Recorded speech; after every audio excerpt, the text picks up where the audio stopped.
Hey friends. To say that one's agnostic is to say Howdy. that one has Good day. Good afternoon. How are you We today? need to be careful. Today is the, We need to be careful. I think it's the 13th of September 2021. Behind me is the 49 Chevrolet, Just because someone which I've spent the last several hours reviewing every body to frame mount on this vehicle. Let me show you the problem. And I have a solution. Really, very easy. Well, I don't want to say easy, but it's always a deliberate step-by-step to do this correctly. Turn on the light again. Okay, let me pull back a little bit. I've placed measurements throughout the body from this point down to the floor and also on the frame from here down to the floor, about religion, about God, from this part of the frame speak what we know. to the Most of us, chassis dolly, and I had to establish that the frame was on there correctly or reconfirm that my but this emplacement of this frame on this dolly months ago is correct. only So, say what one knows. It is correct. From one's Everything's correct. 6.5 inches from here down to there. Because as soon as you Body cross the boundary from this midpoint hole right here, that's where the bottom of the fender goes in. that you haven't I've experienced, taken several measurements, had to align it, get it, raise up the left-hand side of the body, you also cross that boundary 70.25 inches. That's from here down to the floor, from that line right there, down to the floor. So, lying to yourself. What that begins. also here, 6.5 inches. All the measurements on the frame are consistent, okay? 70.25 That is from here down, widespread. 6.5 inches there. On this side, I had to raise the body Rich people about affirm what they do a not. 1/4 inch to a 1/2 inch up in the air. Need an example? The reason why these measurements, the reason why the body mounts have a gap in there between the body and the body mounts on the frame is because many of these brackets I changed a couple years ago, and they're different dimensions than the stock ones. This mount up here, I had to manufacture mean well, they're liars. right here. All of us are guilty. It has the same kind of gap, The problem that results from and this also first, here is a gap. when we engage Which- in this behavior of lying, It was perplexing me things that we do for not, many hours today, wondering what is going on. Why is this we not interrupt giving me good potential for measurements? liars. And I figured it out. It's when I set this body in frame over to We say things that are not true. what's his name? Dwayne Smith. He had a hot rod shop. I don't think he's in business anymore. But what I know happened, he didn't, when he made this cut, of course you remember my last video where I was indicating that I had to redo this cut here and the corresponding cut there because he had it going straight down. So that's been fixed, but what happened was this part of the frame is too tall in the back, by about maybe an inch, This lie because these mounts are sitting flush really gobbled up. straight on the frame. So it's either the thing that happened that is either from the guy I subbed this to, who didn't have a chassis dolly, he didn't have a lift, he did this in his backyard on the ground. So doing it that way will bring some problems.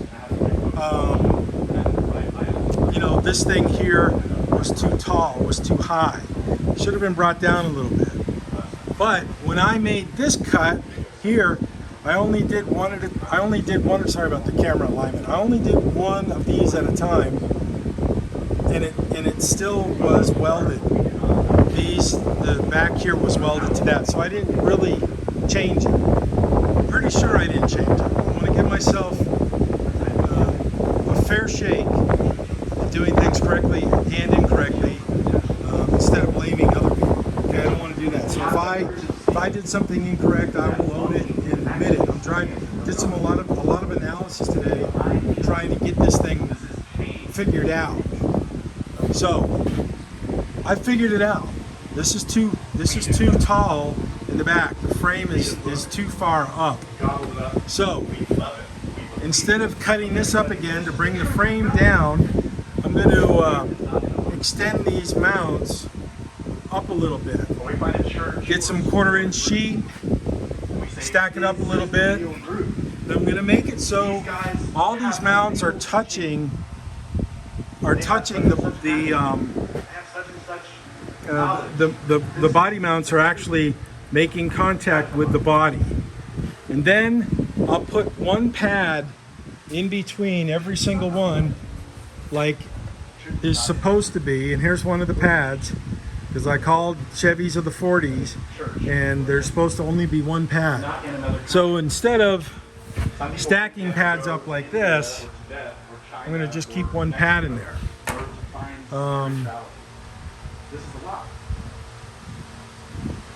Because I don't want the pads to fail. I don't know, maybe putting 2 or 3 pads in there might be better. I'm not sure. I don't know if it would add it would make the body ride better with more pads in there, just stacking it. I might do that. That would save some time from stacking these up with metal, and just put one pad behind one of the rubber pads here on each side, and the one mount, the one body to frame mount that is actually touching is this one right here. Not a temple or church. That one is touching, but that's a new support brace. So I can't remember if those braces were a different size, a different thickness, because the old ones were just completely rotted all to heck. So I don't know, I'm not quite sure, but this is the situation with 49 Chevy. This has got a little bit of pull on it. Doesn't need much, because this thing here, this weld wasn't right. So I had to bring that down just a tad to bring the 6.5 inches consistent all the way across. And it is level. So I'm not sure if I'm going to stack them up with rubber pads or just use one pad. I have to figure that out. Of course, it's a balance of what is best for the car, and then of course where the costs align for such activities. This looks just too much of a gap here, which I don't really like. So might bring that back down a bit. Secondly, we talked about. But this is the situation. This has to be right. This is very critical, very critical measurements and critical alignments to get this correct. You can see up here with a hat, the structure that I built fits in there nicely. I finished all the welding underneath, so that's good to go. I'm very happy with that. Very satisfied with that. I don't know. I'm also thinking about how much the frame hangs down below the rocker panel.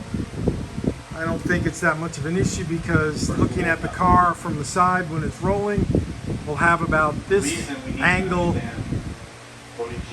at the very most extreme.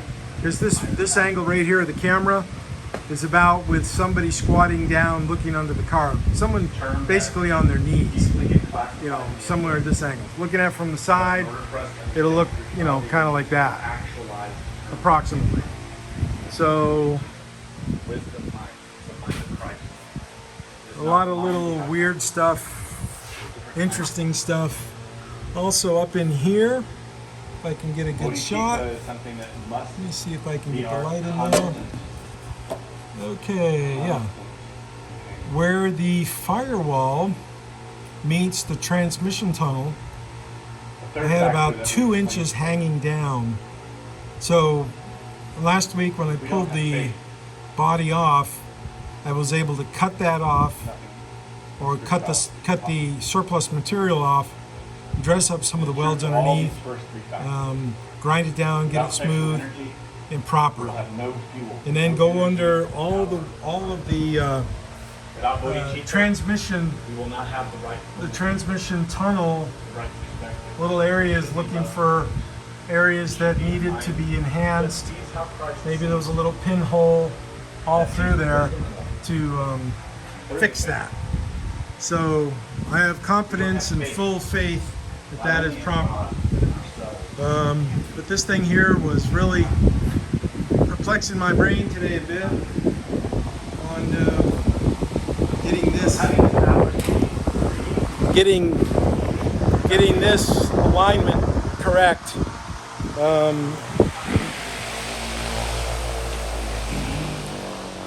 Which I know is set now proper.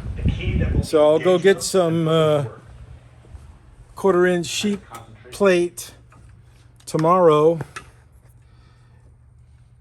because I had, which is really strange, I had a 1/4-inch sheet, half a sheet of 1/4-inch steel, but I can't find it. I don't know where it is. I gave some to that guy, Will Day. I think I gave him maybe a 1/4 sheet. I don't know. I can't remember. And I'm looking all over the place for it. But I don't know what I did with it. I don't know. Anyways, folks, I got to go. It's very hot and humid today. Have a good day. Thank you for spending the last 10 or 12 minutes with me on this 49 Chevy. See ya. Have a good one. Cheers.